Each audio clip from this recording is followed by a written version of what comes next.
Dashing IAS ఆఫీసర్గా పేరున్న అమ్రపాలి ప్రస్తుతం Hyderabad metropolitan development authority joint కమిషనర్గా ఉన్నారు. 2010 తెలంగాణ కేడర్కు చెందిన ఈమె ఇటీవల కేంద్రం నుంచి తిరిగి వచ్చారు. రాష్ట్రంలో ఏర్పడిన కొత్త ప్రభుత్వం ఆమెకు సముచిత స్థానం కల్పించింది. ఇప్పుడు మరో కీలక బాధ్యతలను ఆమ్రపాలికి అప్పగించింది రేవంత్ సర్కార్. హెచ్ఎండిఏ జాయింట్ కమిషనర్గా ఐటీ అండ్ ఎస్టేట్తో పాటు మూసీ రివర్ ఫ్రంట్ డెవలప్మెంట్ ఎండీగా ఆమ్రపాలి ఉన్నారు.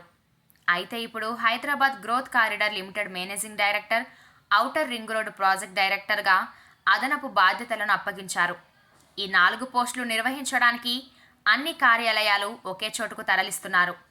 విశాఖలో విద్యాభ్యాసం తర్వాత 2010 యూపీఎస్సీ సివిల్స్లో సత్తా చాటి 39వ ర్యాంక్ సాధించారు. ఆ తర్వాత ట్రైనీ ఐఏఎస్గా, జాయింట్ కలెక్టర్గా, నగర కమిషనర్గా పనిచేశారు. 2018లో వరంగల్ జిల్లా అర్బన్ రూరల్ కలెక్టర్గా విధులు నిర్వహించారు. ఆ తర్వాత ఆమె డిప్యూటేషన్పై పీఎంఓలో కీలక బాధ్యతల్ని నిర్వహించారు.